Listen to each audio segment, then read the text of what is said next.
I believed I had finally found the one. Not at all. My ideal partner turned out to be less than ideal. I'm 28-year-old Brittany, and I've been in a lot of bad relationships.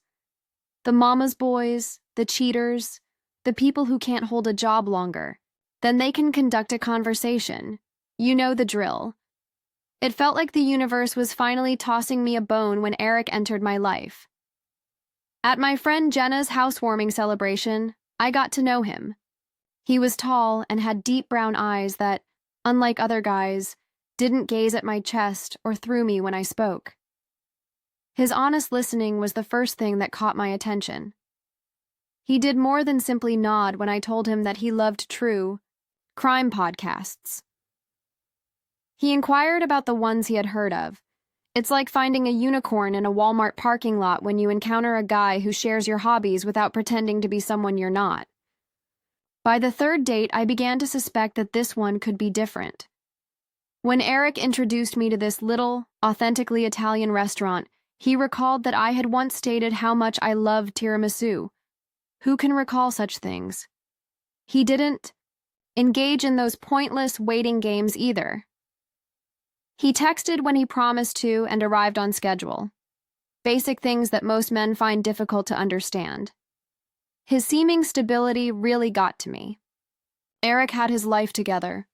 A job in tech sales, an apartment, no roommates, and a car that didn't make any alarming noises when he started it, after dating only possible project guys. This was like winning the lottery after my previous ex borrowed money and never paid it back. Between us, everything happened rather quickly. I was spending most evenings at his house by the second month. He'd make breakfast before work and kiss me goodbye like we were already married or something. My pals had grown weary of hearing about him. To be honest, Jenna rolled her eyes whenever I began a conversation with Eric this or Eric that. But is it really my fault? My dating life was a wasteland until I found something fulfilling. He first expressed a desire for a conventional relationship around month 3. We were watching a reality show where the husband took care of everything, while the wife stayed at home. "That looks wonderful," he observed. "The man taking care of his spouse totally." I nodded, but said little. To be honest, I thought that sounded really fantastic too. Who doesn't want to be looked after? I didn't object when he began to pay for everything, dinners, movies, groceries, without my even contributing. He appeared pleased to cover everything when I remained over. Eric didn't realize that I had been earning a respectable living on OnlyFans before meeting him. The content was largely lingerie photos and exercise videos, with a few special requests for subscribers who paid more. I only did it to make ends meet after losing my marketing job last year. It wasn't something I intended to do forever. It was a good deal. When things became serious with Eric, I thought about informing him about it, even though it was incredibly good compared to any entry-level job I could find. Then again, I reasoned, why upset the status quo? Men may be strange about those things, even when they see them themselves, and we were having a great time. So I said nothing. In any case, I was blogging less regularly and only produced enough content to satisfy my loyal subscribers.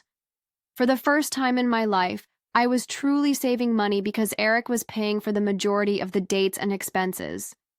Eric and I had gotten into this ideal little rhythm by the 4th month. I would spend my mornings at his apartment while he went to work, sometimes searching for marketing positions but not really trying because I didn't need the money. The thing he said about the traditional wife? In my heart, I loved it. Who wouldn't? Desire a comfortable existence with all the costs taken care of by someone else? Every time he said, "I got this," I felt like I had won the lottery of relationships when the check arrived. However, I had yet to inform him about my OnlyFans. Indeed, I had become even more adept at concealing it. I only viewed texts while he was at work or taking a shower, and I turned off notifications while he was present. My subscribers never noticed the difference. They received the same flirtatious responses, just on a different timetable, and the Money continued to come in, neatly accumulating in my hidden account as Eric took care of all our daily costs. "You're so lucky," my buddy Tara once remarked when we were having coffee.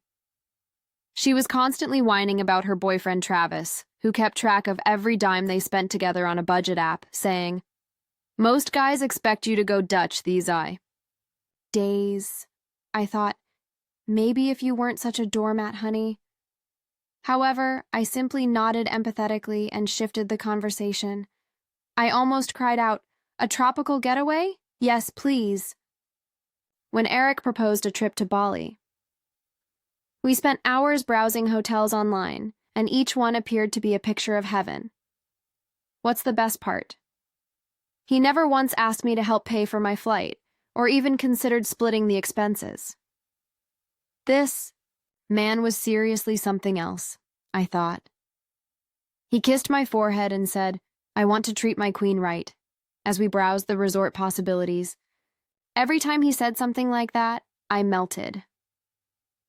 This was a significant improvement because my previous lover called me dude half the time. Naturally, I occasionally felt guilty about my covert side business, particularly when Eric would discuss how he valued honesty above all else in partnerships. I would then justify it, though. I wasn't seeing other guys, and I wasn't cheating on him. Simply said, the images and videos were already public. Furthermore, I had intended to take it down eventually, just not yet. I went shopping for new swimsuits and summer dresses the week before our trip to Bali. Without my asking, Eric handed me his credit card. He said, "Get whatever you need, babe," as he was working. I took some pictures in the brand new bathing clothes. They loved it for my subscribers, who were obviously unaware that my partner had actually paid for these. We were both going through our phones while we lay in bed the night before our trip. Since neither of us felt like cooking, Eric recommended that we order pizza. He wanted to use my phone to place the order while I was doing my nails in this stunning turquoise hue that matched the Bali water. I opened it and gave it to him without hesitation. I was trying not to smear my pinky nail while he was placing his order when I noticed this strange shift in his respiration. Do you recognize the sound that occurs when someone abruptly stops breathing?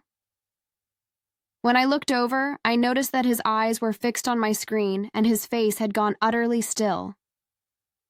"Everything okay?" I inquired, blowing on my nails.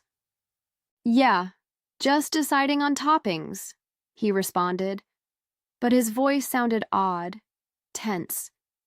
He seemed quieter than normal after placing his order and returned my phone. I assumed he was simply worn out from work or perhaps experiencing anxiety before his trip. While we watched some dumb reality show and ate our pizza, Eric hardly laughed at the moments he usually finds funny. I didn't doubt his statement that he wanted to go to bed early since he was tired. Isn't it time for my nails to fully dry? The problem is that it wasn't until much later that I realized what had transpired. I was unaware that an email notification from OnlyFans had appeared on my screen while I was placing my pizza order. I had no idea that my meticulously crafted ideal relationship had suddenly fallen apart.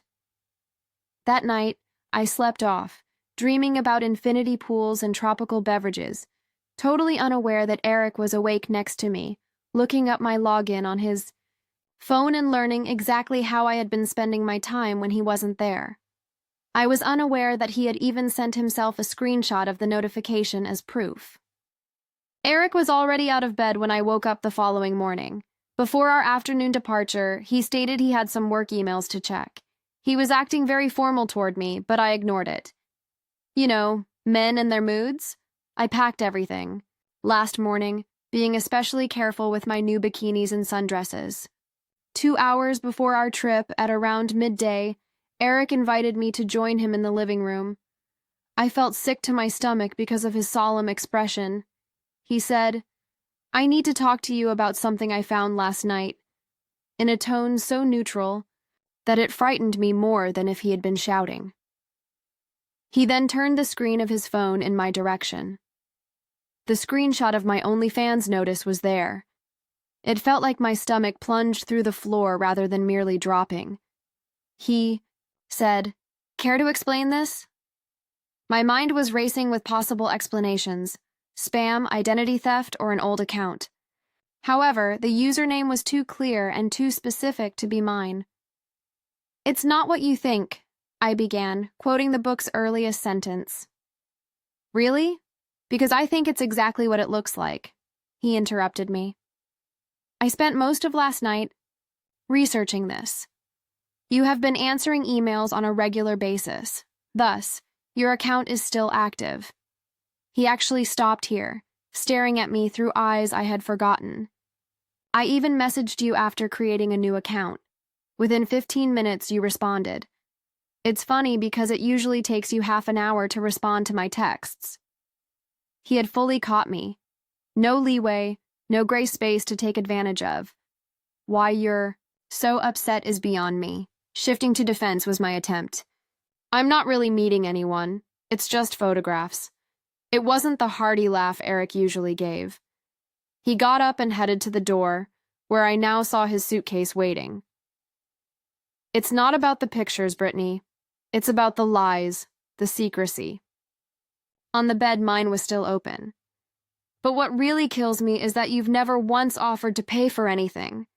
Not a single dinner, not a movie ticket, nothing. Yet you've been making money this whole time. You said you wanted a traditional relationship," I remarked. "You said you wanted to take care of me." "I wanted a relationship based on honesty," he said in response. "And I just found out that for our entire relationship, you've been lying to me. The Bali trip is canceled, at least for you. I'm still going, but alone." I was in full amazement as I stood there, tears streaming down my cheeks. Was something so foolish the reason for this? "You can't be serious right now," I muttered, trembling. "You're throwing away everything we have over this? It's just a side hustle." Eric gave me the impression that he had forgotten who I was.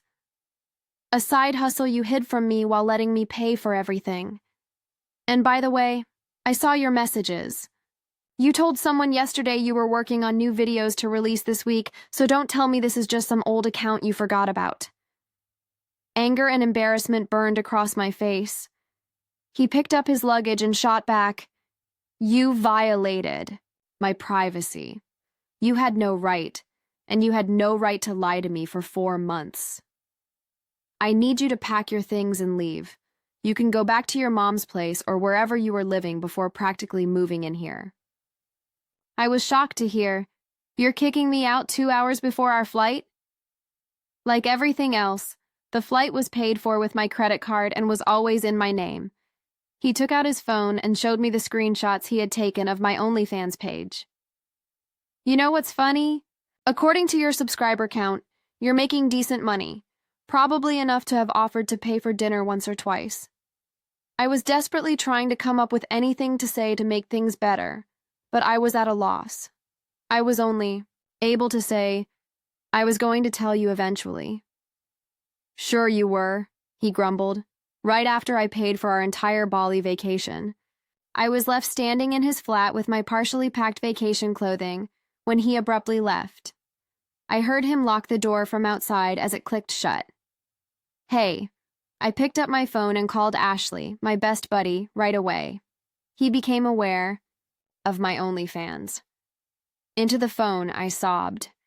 He evicted me from his flat and is leaving for Bali without me. "What? That's crazy." "It's not like you were cheating on him. What a psycho overreaction." Ashley's response gave me a little relief. Yes, it was obvious that Eric was exaggerating. This was about his brittle masculine ego, not about being honest. Curled up in my childhood bedroom that night, rather than in a 5-star resort in Bali, I browsed through my phone and looked at pictures of Eric and me together. In a flash, 4 incredible months were gone. He didn't even have anything to do with it, so how could he just throw me out like that? My anger had boiled over 2 days into what should have been our trip to Bali. Eric had begun sharing pictures of paradise on Instagram, including yoga on the beach at daybreak, elegant dinners, and the infinity pool we had discussed. Every notification made my chest twist like a dagger. I yelled at Ashley over cocktails because he keeps sharing pictures from his vacation as if nothing had happened. I was drinking margaritas like water when we first met at a bar downtown, as if I didn't exist at all. What an outright jerk. She motioned for another round from the bartender. The fact that he freaked out about your OnlyFans still amazes me. For crying out loud, it's 2025. Everybody has a side business. Ashley lowered her voice conspiratorially and leaned in at that point. You know what would serve him right? If he came back to find his precious apartment trashed.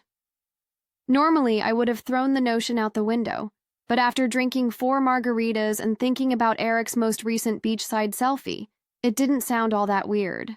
I informed Eric's building management over the phone the next day that I had to pick up the remaining items from my boyfriend's apartment while he was out of town. I fluttered my eyelids, spoke in my best voice, and described how we had a fight before the vacation. He opened the door for me without asking when we met in the foyer. Ashley and 2 other friends were waiting in the car, so I wasn't alone when I arrived. I texted them to come up as soon as it was safe to do so. As we stood in Eric's immaculate apartment, we took in the life we had been creating together up until a few days prior. What followed was a haze of virtuous rage. Although we weren't monsters and didn't totally demolish the area, we did make our presence felt. Sharpie on his bathroom mirror. Hope she was worth it. His designer clothes were crumpled on the floor, and empty wine bottles were meticulously placed on his immaculate white couch. The highlight was when Ashley recommended that we charge his credit card for the priciest champagne and have it sent to his Bali condo with a letter that said, "Enjoying your vacation? We sure enjoyed your apartment." He had given me the number, so many times for shopping that I still knew it by heart. For the first time since he had left, I felt strong as we walked away, laughing and pumped with energy. This would demonstrate to him that Brittany Sinclair was more than simply a girl he could throw away when she failed to live up to his cherished morals. About 5 days passed during the period of contentment. I spent 5 days picturing his face when he got home. I spent 5 days imagining how terrified he would be if he knew I could enter his flat at any time. On the 6th day, my phone was overflowing with notifications. Ashley is messaging me in all uppercase. My mom is phoning, and I keep getting texts from strange numbers. Ashley texted, "Call me now." As I dialed her number, my palms trembled. Eric's back early, and he has security footage of us in his apartment. He wasn't expected to return for another week, so this wasn't meant to happen. After his apartment was broken into last year, he installed cameras.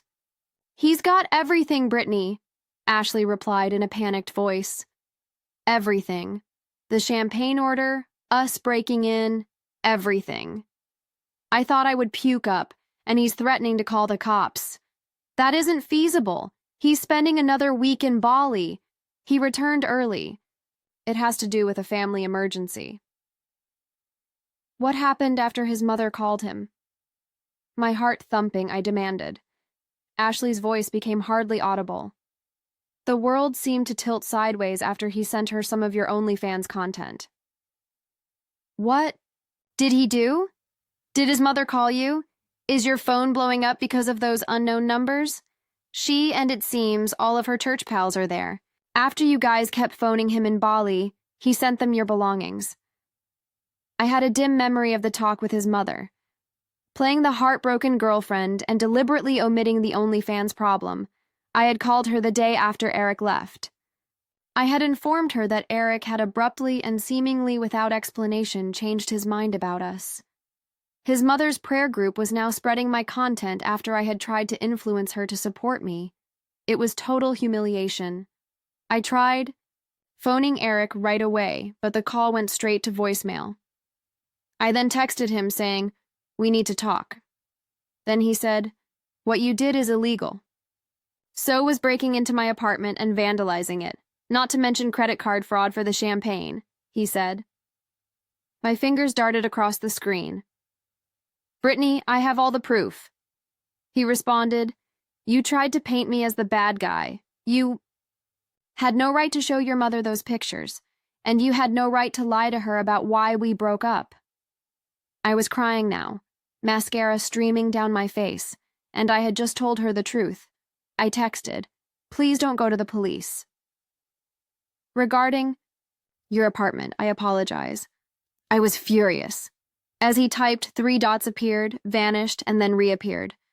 "I haven't decided what I'm going to do yet, but I want you to know that actions have repercussions, Brittany," he said. I contacted my mom in a desperate attempt to get some consolation, but her normally kind voice sounded strained.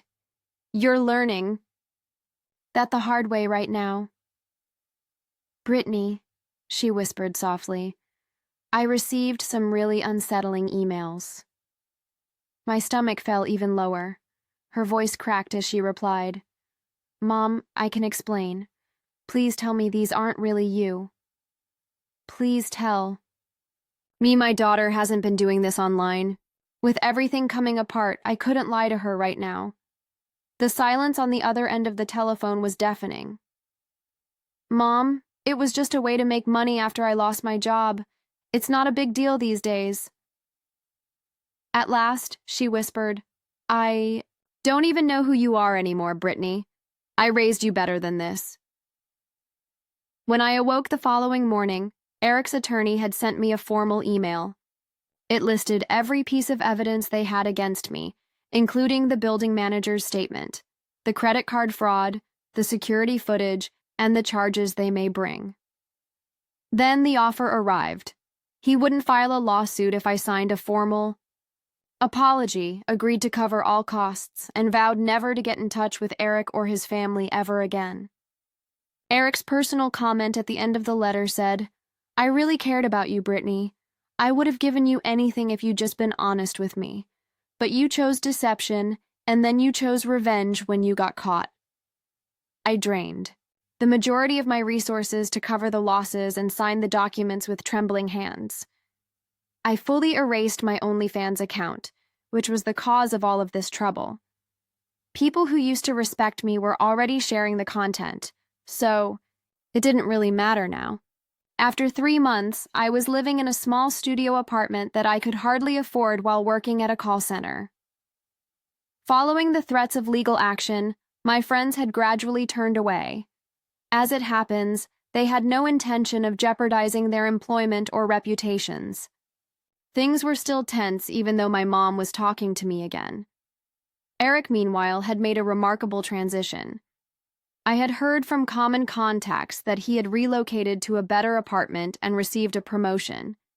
There were even reports that he was seeing someone new, someone who was honest and accomplished.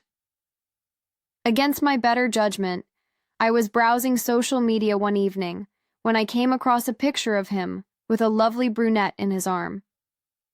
They were both dressed up and grinning at the camera at a charity banquet. With me, he appeared happier than ever. I turned off my phone and gazed at my small apartment's ceiling, finally confronting the reality I had been avoiding. The caption said, "When you find someone who shares your values, everything else falls into place." Not just the part about losing Eric, but the whole thing. The lying, the hiding, the backfired retaliation, the bridges burned, was something I had done to myself. What's the worst? There's a chance that things would have gone differently if I could go back in time to when he gave me his credit card, when he first expressed interest in a conventional relationship, or even when he caught me holding the OnlyFans notification. However, I was unable to turn back. I could only move on while bearing the consequences of my decisions. The difficult lesson is that while shortcuts and secrets may appear more convenient at the time, they ultimately cost you all. That is important. I believed I had found the one, but I had to face the fact every day that I had lost him as a result of my own decisions.